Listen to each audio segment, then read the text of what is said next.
Here's a quick video for a house that I constructed in the town of Rome um, on a nation called Ether, I think. Is that right? Ether? Aethor. Aethor. So here's the elements of the house. These are really beautiful trees here, which I didn't plant. This is community property here. We each get a plot.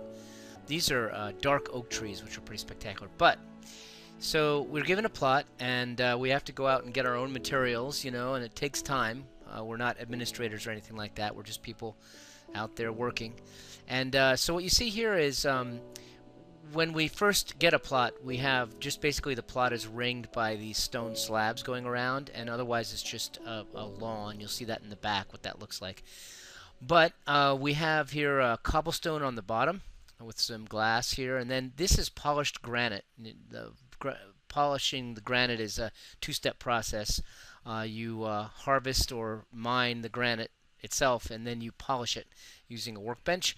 This is lapis lazuli blocks. These are actually pretty rare, and it takes a long time to get the material to make those blocks. This is dark wood. I'm very fond of the dark wood, dark oak planking.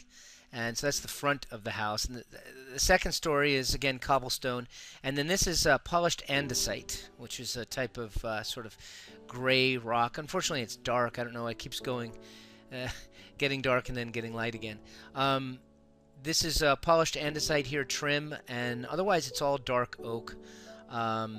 That's the front of the house for the most part. There's a brick way which we didn't make. That was given to us by the administrators.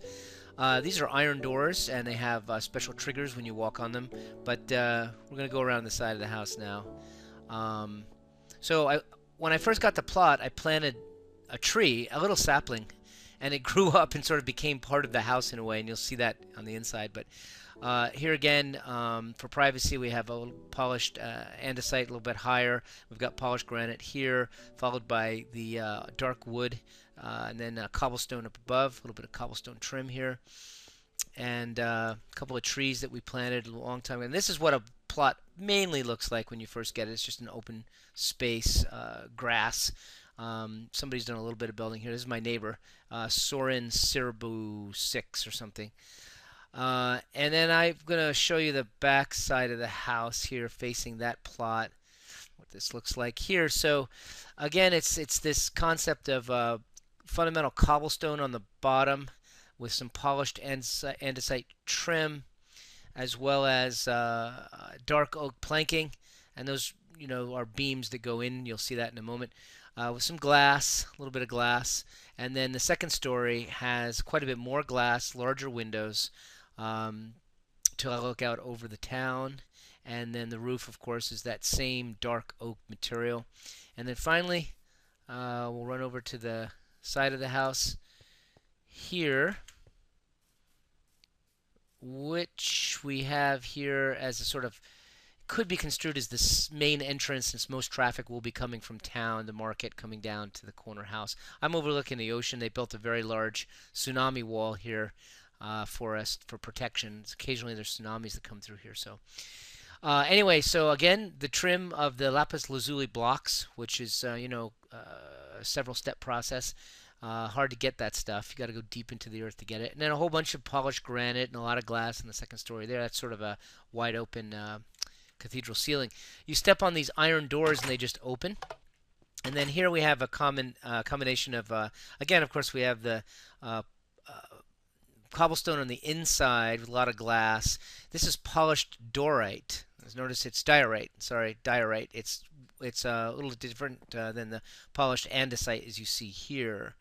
And then this is the same dark wood flooring that we're using for the rest of the trim around the house, and a little bit of glass on the top. And then you see we have some art on the walls here that we've placed. There's a few entryways. As you can see, there's three major ones, and this is diorite again.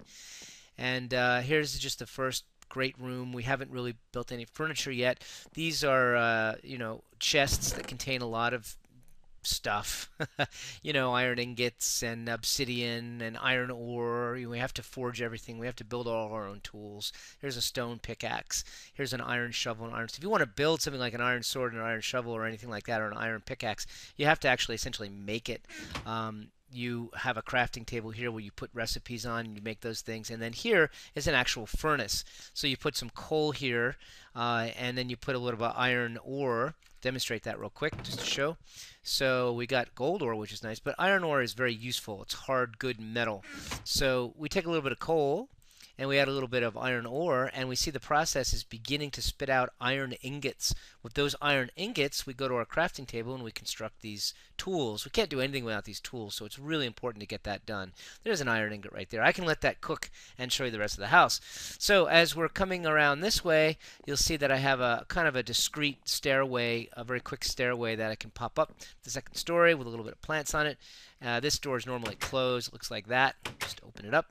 Second story, again, a great room. Here we have a little bit of different, we have the dark oak wood trim like normal, but we decided to go with birch planking for this here.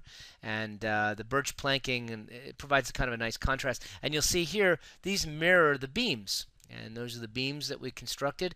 Each one's constructed by hand, you know, and placed in such a way as normal construction you would imagine. Here's that polished granite.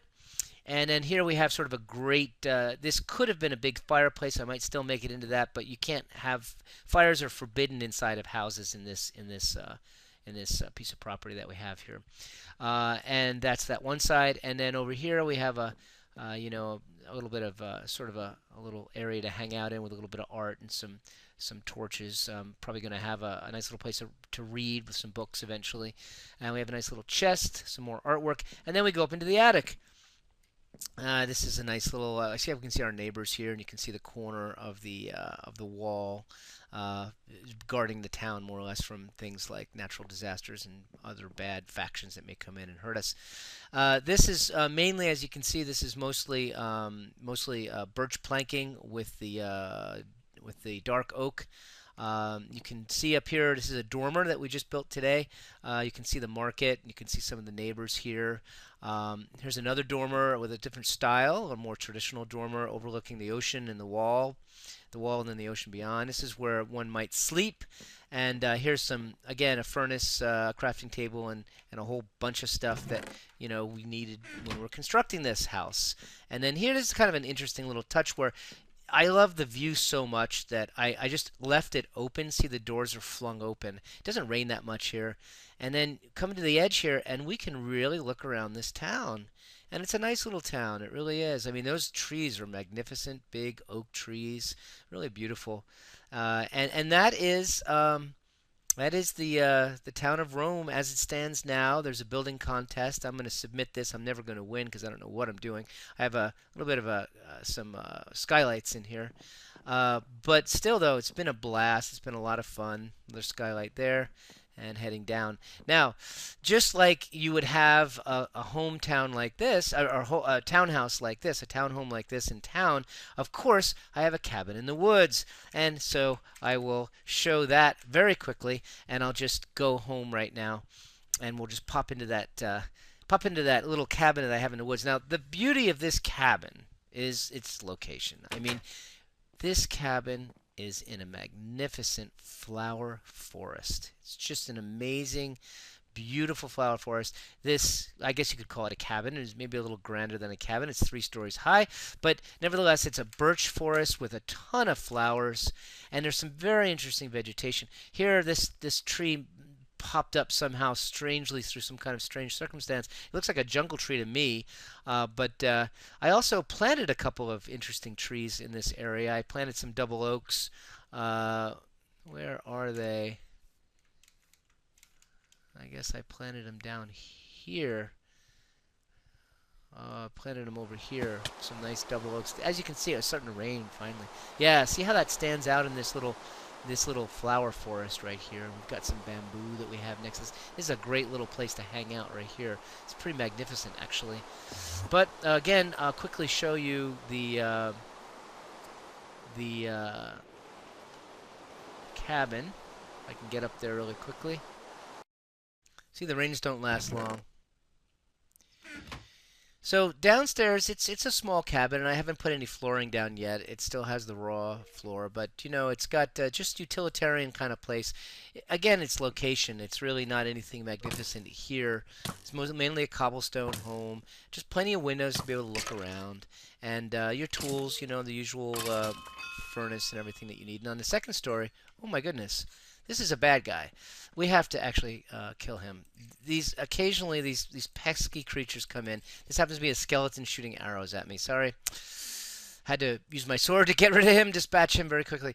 This is a typical piece of artwork in Minecraft. And look, a neighbor. I have a neighbor up there, a really incredible builder, one of the most amazing builders. I aspire to be like him at some point, but right now I just have to make do with my just me learning how to do this little thing. Here's a little kind of a conservatory where we have some flowers growing. And then this little cabin has a third story. It does indeed. And it's very open up here, I mean, I love to, if you look out here, look at this just beautiful landscape here. It's really not like the town. I mean, and actually these trees are pretty incredible. They look like cloud forest trees to me, but this is called a flower forest biome, and it's really quite lovely and beautiful. And I'm not sure what kind of flooring this is. I think it might be granite. Oh, yes, this is raw granite. It's not polished. This is, if you're curious about what raw granite looks like, it looks like this, not polished. And I have these little windows in here, sort of to look down and out. I just like very much to see. Sometimes I like to sleep under the stars. I mean, look, you can see it's really quite beautiful. There's some clouds, and there's the stars, and there's constellations and things. It's mc.exoncraft.net, and it's just a magnificent world here we live in.